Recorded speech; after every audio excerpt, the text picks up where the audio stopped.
পাপিষ্ট যারা, গুনাহগার যারা, জাহান্নামী যারা, মৃত্যুকালীন সময়ে তাদের অবস্থা কেমন হবে হাদিস শরীফের মধ্যে নবীজি সব বলে গিয়েছেন। আজান হয়ে গেলে কিছু মানুষ নামাজে যায় না, এরকম আছে না নাই? নামাজের খবর নাই, সারাদিন মিথ্যা বলে বলে জবানটা নাপাক করে ফেলেছে, গীবত করতে করতে, চুগলখুরি করতে করতে নিজের জবানটাকে নাপাক করে ফেলেছে, সুদ খেতে খেতে নিজের জীবনকে নষ্ট করে ফেলেছে, আছে না নাই?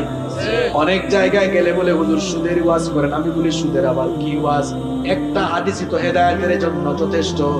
নবীজি বলেছেন সুদের 70টিরও বেশি গুনাহ আছে, তার মধ্যে সর্বনিম্ন গুনাহ হলো নিজের মায়ের সঙ্গে জিনা করা। এর ওয়াজ তার জন্য। এইরকম অন্যায় করতে করতে, পাপ করতে করতে নিজেদের জীবনটাকে যারা বরবাদ করে ফেলেছে, মৃত্যু তো সবার কাছেই আসবে, নাকি আসবে না? এই লোকগুলোর যখন মৃত্যুর সময় চলে আসবে, মালাকুল মউত জাহান্নাম থেকে একদল ফেরেশতা নিয়ে তার কাছে আগমন করবে। তার কাছে আগমন করে মালাকুল মউত বলবেন, ইয়া আইয়াতুহান নাফসুল খাবিথা, হে অপবিত্র আত্মা, পাপিষ্ঠ আত্মা, উখরুজি ইলা সাখাতিম মিনাল্লাহি ওয়া গযব, আল্লাহর অসন্তুষ্টি আর আল্লাহর গজবের উদ্দেশ্যে বের হয়ে আসো।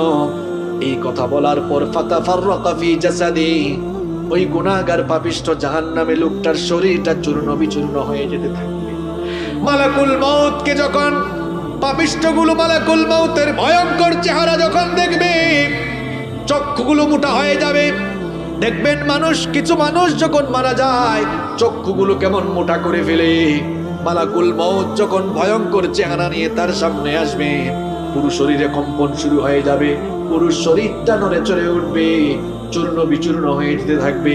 মালাকুল মউত তার রূহটা কবজের জন্য যখন পায়ের কাছে গিয়ে চাপ মারবে, লোকটার এমন যন্ত্রণা কষ্ট অনুভব হবে, সারা দুনিয়ার সমস্ত পাহাড় দিয়ে তাকে চাপলেও এত কষ্ট তার লাগবে না।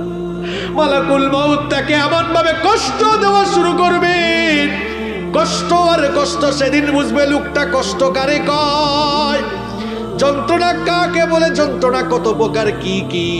ওই দিন লোকটা হারে হারে টের পাবে। এমন ভাবে কষ্ট দেওয়া হবে, ওই যে আগের হাদিসগুলো বলে আসলাম, কোন জীবিত মানুষগুলোকে যদি ধরে চাকু দিয়ে কিংবা ছুরি দিয়ে চামড়াগুলো টেনে টেনে ছিলে ফেলা হয়, তার আর কি যন্ত্রণা লাগবে। এই লোকটা মৌতের সময় তার চাইতে বেশি কষ্ট পাবে। এইরকম কষ্ট দিয়ে দিয়ে মালাকুল মউত তার প্রাণ কবজ করা শুরু করবে। যখন পায়ের মধ্যে চাপ মারবে, রুহ গিয়ে চামড়ার নিচে লুকাবে। মালাকুল মউত যখন চামড়ার নিচে চাপ